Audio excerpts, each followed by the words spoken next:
So I didn't get to go to Computex this year, but that doesn't mean that I haven't been glued to my seat watching all of the tantalizing new toys and concepts covered by my favorite YouTubers and internet bloggers. So after a week's worth of festivities, it's now time to take a moment to reflect on the best of Computex 2017 here on East Coast Tech.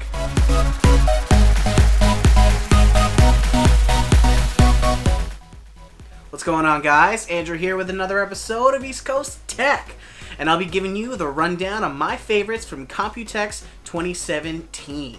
Right out of the gate is a brand new motherboard form factor. As made plausible by ASRock and Silverstone, the micro SPX motherboard here is a revolutionary design that introduces a new form factor for the first time since 2007 with the release of the mostly unknown DTX and mini DTX form factors. Yeah, I had to look that up. Now these boards support full desktop class CPUs, at least those from Intel's Kaby Lake SKU lineup, 2 SODIMM slots compatible with DDR4, and a modest assortment of front and rear I/O. Most notably, a USB Type-C and support for 4K at 60Hz via HDMI, DisplayPort, or even Thunderbolt 3. Although I'm not 100% sure on the last one. You'll also notice on these boards that they only support MXM graphics cards, which unfortunately you can't just go out and buy unless you scour eBay for like an old laptop card. But that's not to say they won't be offered in the near future should this platform take off. Next up is the advent of Ryzen-based laptops, most notably the ROG Strix GL 702ZC from ASUS. Their top-of-the-line model can be configured with up to a Ryzen 7 1700, 32 gigs of RAM, and an RX 580. With that kind of computing power under the hood, they pretty much built a laptop that could replace your desktop. They are using only desktop-grade hardware for these machines, and I'd be hard-pressed to find anything from an Intel-based machine with that much horsepower. I would love a laptop like this for like on-the-road video editing and gaming. I mean, Ryzen 7 and even higher-end SKUs of Ryzen 5 are positioning themselves as kind of like a jack-of-all-trades kind of chip. Great for gaming, content creation, without breaking the bank. Hopefully, other manufacturers take a page from ASUS's book here and start supporting Ryzen on more formats. Third on my list are the new cases being produced by Fantex. The 3 new SKUs are the Shift, Shift X, and the P300. The Shift and Shift X are both mini ITX enclosures with tempered glass panels and even water cooling support. Side note here, Fantex is even getting into the custom water cooling game with their own CPU and GPU blocks and even their own reservoirs and fittings. The Shift and Shift X are both designed beautifully, and I believe them to be more geared towards HGPC builders who are looking to combine artful pieces with high-end PC building. At $110 for the Shift and $160 for the bigger brother, the Shift X, these are definitely the most premium looking and pricey ITX cases coming soon to the market. The P300, however, takes a much different approach. We still see Fantex quality construction and design, even tempered glass, but this time for only $60. That's right, folks, 60 for tempered glass. Now, you are getting a smaller panel, but seeing as the bottom portion is a PSU shroud, we're not really missing any real estate here.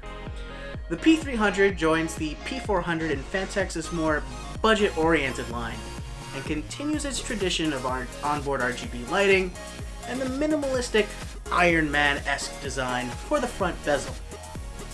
They even borrowed a little bit from NZXT's S340, opting for a more fashionable cable management bar over the rubber grommets and often wasted space. This guy's even got room for water cooling as well. Fourth on our list is NVIDIA's Max-Q design. This is NVIDIA's solution to large, bulky, and overly hot gaming laptops. Essentially, the mobile versions of the GTX 1070 and 1080 were redesigned from the ground up, with more of a focus on power efficiency and size. Laptops with the Max-Q design can be up to 65% thinner than traditional gaming laptops. And another proposed feature is the new acoustics profile. Apparently these new laptops are also whisper quiet, so there shouldn't be any planes taking off or motorcycles revving themselves up whenever you fire up the latest AAA title. The Max-Q poster boy at the moment is the Asus Zephyrus. It actually has a unique cooling design. The bottom of the chassis actually expands when the lid's open to create a large airflow gap underneath for cooling down the laptop's components.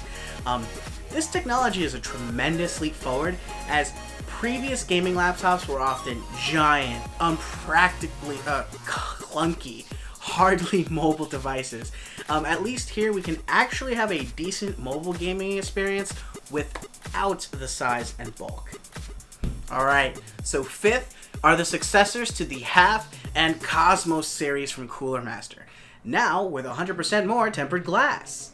The new Half, or the H500P, is a heavily industrialized design with sporty tempered glass panels and a see-through acrylic front bezel showing off two ginormous 200mm RGB intake fans.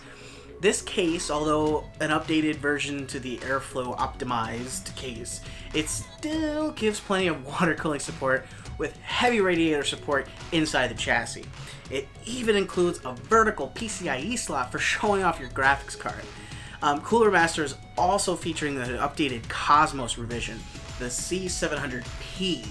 This case features the iconic handlebars at the top and bottom and the signature space age design, as seen previously on Cosmos cases. We also get tempered glass and water cooling support here, and the standard RGB accoutrements. The front, unlike the 500P, is not see-through, instead opting for a solid aluminum-esque front panel with the Coolermaster logo. Lastly is my personal favorite for this year's Computex, the Fantex Enso. This is an ATX mid-tower with tempered glass and classy RGB LEDs on the front bezel, which are individually addressable and will work with Asus's RSync software. The case itself can support up to an eATX motherboard and radiator support for up to a 360mm rad in the front and a 120mm rad at the rear.